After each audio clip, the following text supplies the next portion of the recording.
Hi, my name is Elizabeth, and today I'm going to be talking about a case of ductal carcinoma. So, our patient's history: Miss Garcia is a 65-year-old woman, and she arrived to the hospital after she had noticed a small mass on her right breast that had happened for about 1 year. She comes from a Roman Catholic ancestry, but she has no family history of breast cancer.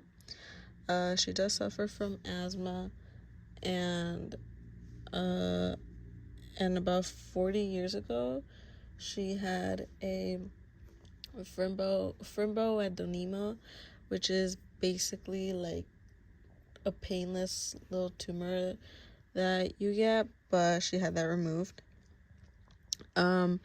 Menarche started at around the age of 11, which is when a woman first goes through puberty, and then she started menopause at the age of 57. So then when she started menopause, she did not receive any hormone replaced therapy and is currently not receiving any as well. She's also not taking any type of medication other than her inhaler for her asthma. And she doesn't consume any alcohol or drugs. And she is a widow with 3 kids and 8 grandchildren. So her temperature was normal, which was about 98.2 degrees Fahrenheit. Her blood pressure was also normal, which was 115/70. Her heart rate was 63 beats per minute. Her respiratory rate was about 15 breaths per minute, and her weight was also normal, which is about 157.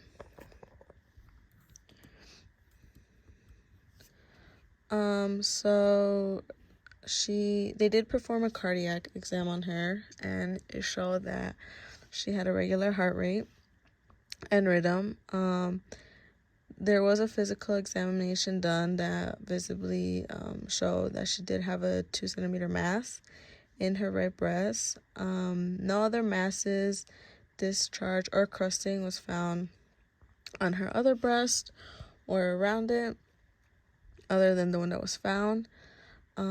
She also did get a mammogram, since it had been 9 years since she had last received one, after she did get that procedure done.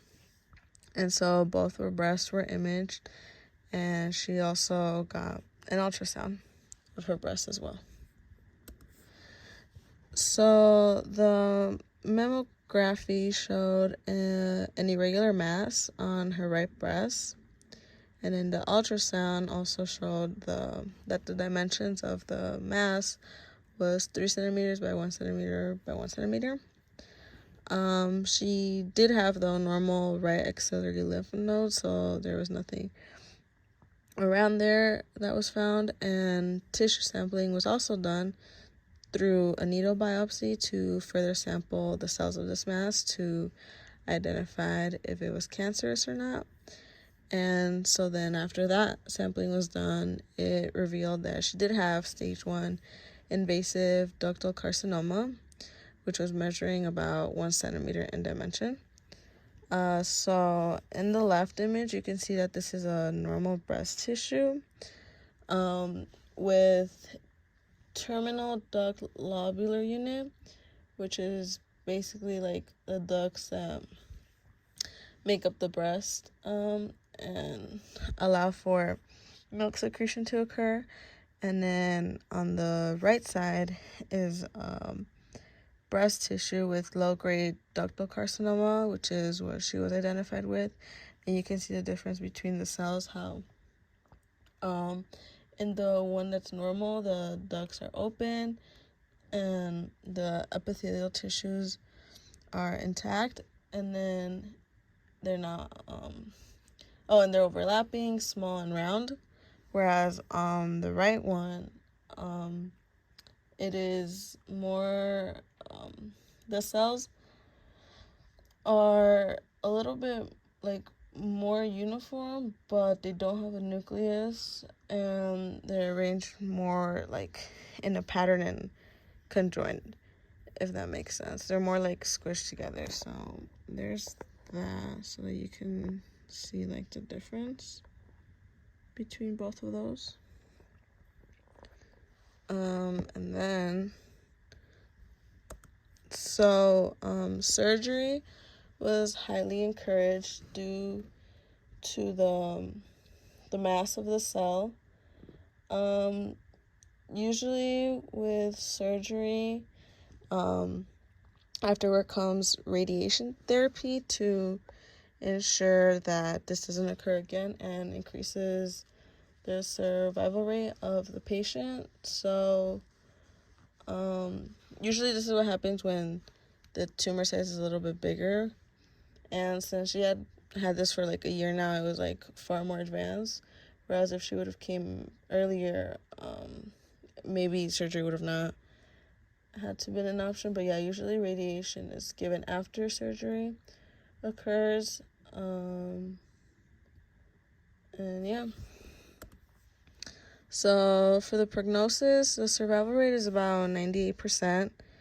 If it hasn't spread to like the other breasts or other lymph nodes, which in this case, it didn't happen to Miss Garcia. It was just on her right breast. So after the surgery, she'll just, like I said, receive radiation therapy, and everything should go well. If the tumor did have spread to other structures like the lymph nodes, then survival rate would have been an 86. Oh, this is also like a 5-year survival rate, which is still really good, but yeah, if once it hits the lymph nodes, it gets a little more complicated because then that means it's progressing quickly and more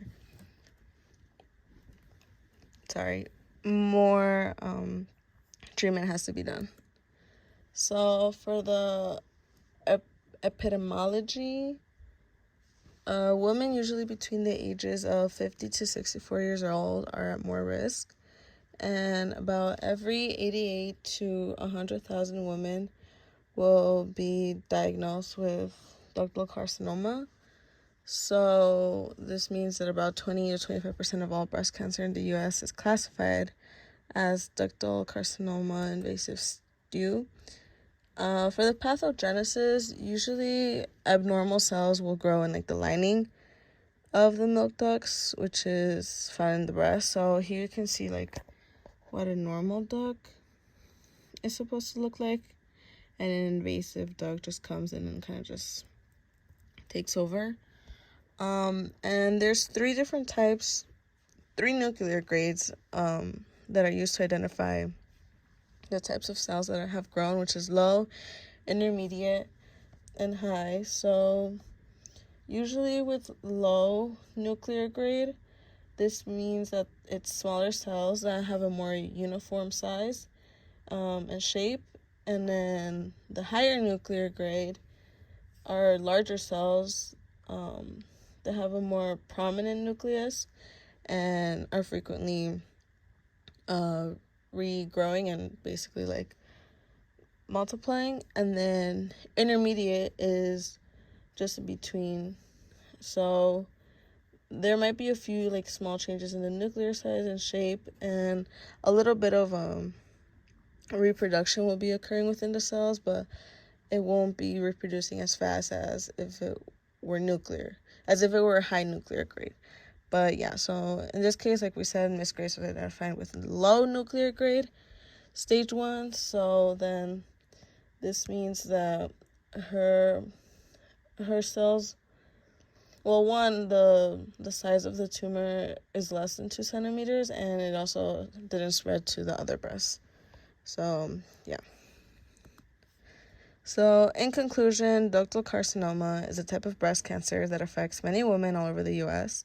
This means that anyone can be diagnosed with this regardless if they have no family history and normal vitals. So like in this case, Miss Garcia didn't have anything abnormal wrong with her, and she just, one day out of nowhere found a small little mass in her breast. So like I said, there's usually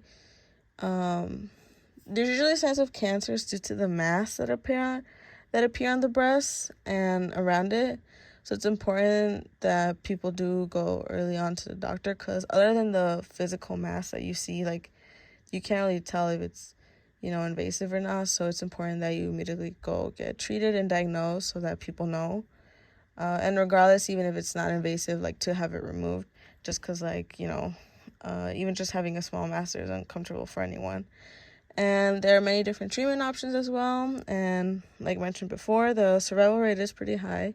So as long as the patient is willing to get treated and received help, then most patients do end up surviving. And yeah. And then those are my references.